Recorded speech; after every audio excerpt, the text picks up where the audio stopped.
There are many individual ways that each of us choose to pursue our own personal spiritual development, advancement, expansion of our awareness. For me, at a fairly young age, I rejected organized religion for the most part.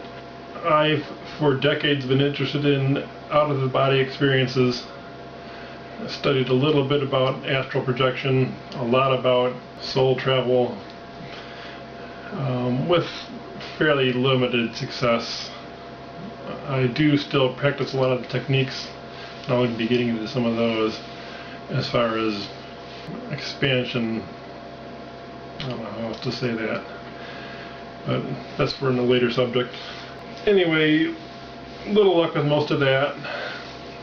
So in the last several years I've been coming back to pursuing lucid dreaming, and really I probably won't do too many videos on it, even though it is the main focus of mine right now for this kind of development. And the reason I won't do too many videos is the different techniques, families of techniques.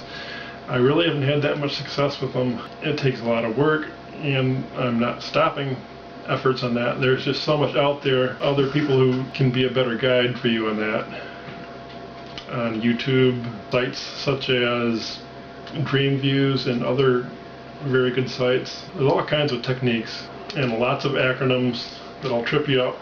WILD, W-I-L-D, D-I-L-D, which means, first means wake-induced lucid dreaming, dream-induced lucid dreaming, wake and then back to bed, W, whatever. There's several techniques and lots of acronyms. If you get on some of these sites, you'll see all kinds of stuff.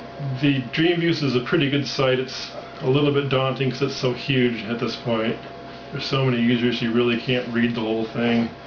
It does have a fairly good tutorial and some glossary type stuff, so you can look up all these acronyms, see what people are talking about. It takes a little bit of getting into to be able to read some of the forums, because people like to use these acronyms so much it gets kind of burdensome. One author who's done a whole lot of work in lucid dreaming, written several books, Stephen LeBurge, PhD. This is one of his, probably his first book. It's not very good. It's very cumbersome. He did some later books that are quite a bit better than this one, but that's one thing you might consider if you're really serious into it. Of course, dream journaling is essential to lucid dreaming in that it helps you recall markedly. Even though I'm kind of a hypocrite at it, I haven't really been doing it for a few years.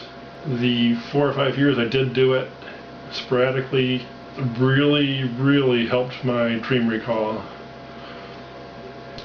And it does a lot for you in a lot of different ways. It's kind of amazing just writing your dreams down.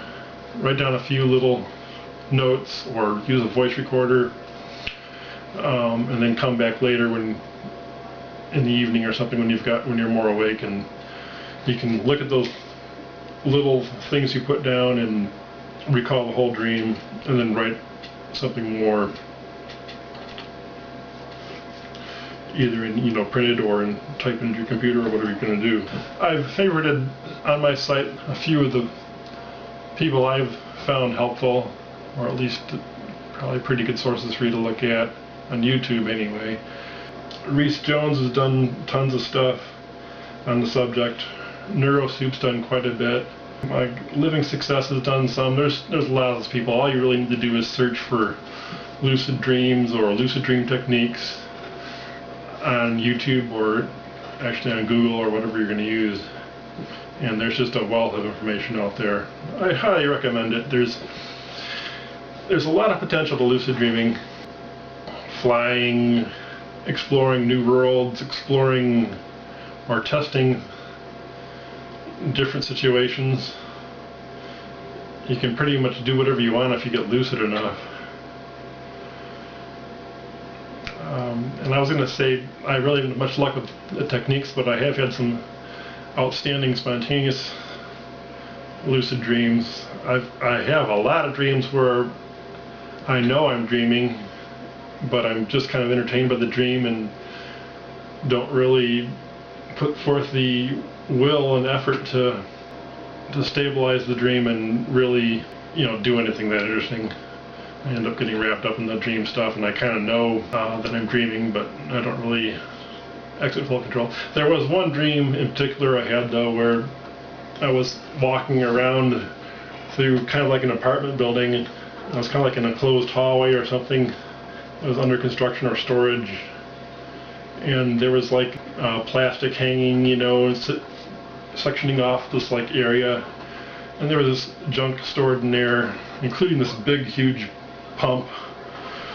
I took it to be some kind of huge water pump or something, a dome top. And the thing that was remarkable about this dream was just the stability of it all. I went to one section or room, and then I went around the divider and looked at this other area, and I went back to where I had been, and everything was the same. It didn't change, and that's like for dreams. If you've done this at all, you know how unstable dreams are. You read something once and you read it again, it's totally different. Or you turn around here and go back to where you thought you were, and it's totally different. This wasn't like that. It was just totally rock solid stable, and I was very conscious of everything. I was testing things out. I haven't had too many experiences like that. It was almost kind of eerie. It was so real. Everything was just so real. Like I said, it's kind of like a storage area in like an apartment building, or an area that was under construction or renovation and being used for temporary storage. So, at one point I saw a fiber rope, sisal or hemp or something like that, and I plucked a piece of fiber out of it and gnashed it in my teeth. I could feel it. I mean, it was just so real. And this big pump I mentioned earlier had kind of like flaked paint on it, and I think it was either red or green. And I tried to turn the color of it, and I couldn't. It was like everything was just so rock stable. And I tried for quite a while to change the color from red to green, or vice versa. I'm not really sure anymore. And for a second, I got it to flash just a little bit, but it flashed right back to the color it started with. And there's really nothing, I want to say there's nothing that would really prompt this dream. I don't know, it was a very unusual situation. Very, very, very rock solid. Most of my dreams are really flighty. Things are constantly changing. I'm doing one thing and my surroundings change, constantly. But this was just rock solid. And unfortunately, I haven't had too many more dreams like that. But that's the kind of thing I'm trying to pursue. And I will be delving more into the classic techniques. Like I said, I probably won't be teaching too much on the techniques because I haven't had personal luck at this point with them, but I'm certainly pursuing them. And there's just so much out there for you to look at in terms of even on YouTube. So another quick postscript on some of the plethora of stuff there is available on the internet.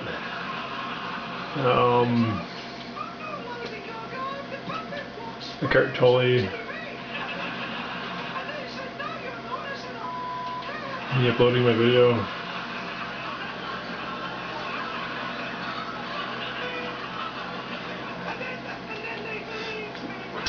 This is HillOrStream Channel, highly recommended. Living Success. Monroe Institute, real deep stuff here. Reese Jones, one of my favorites. One little postscript I wanted to add to the discussion is that you've probably been doing some lucid dreaming already on your own, even if you don't realize it to some degree. When you're a child, you tend to have nightmares. Frankenstein's chasing you. You're getting beat up in your dreams. And when you get older, that stops. And it stops because at some point you've had enough of it. And you consciously react in your dream, and you're just not going to have it anymore. So that's actually a degree of lucidity right there. You've changed the course of your dream. You've realized you've done this before. You realize that you don't want to do it again. I know that happened to me at a fairly early age. I think it happens to most everybody. Unless you're an adult, you're still having nightmares. More than very occasionally. So it's something that's kind of natural in a way. It's just a matter of amplifying it, getting more and more control. That's a postscript.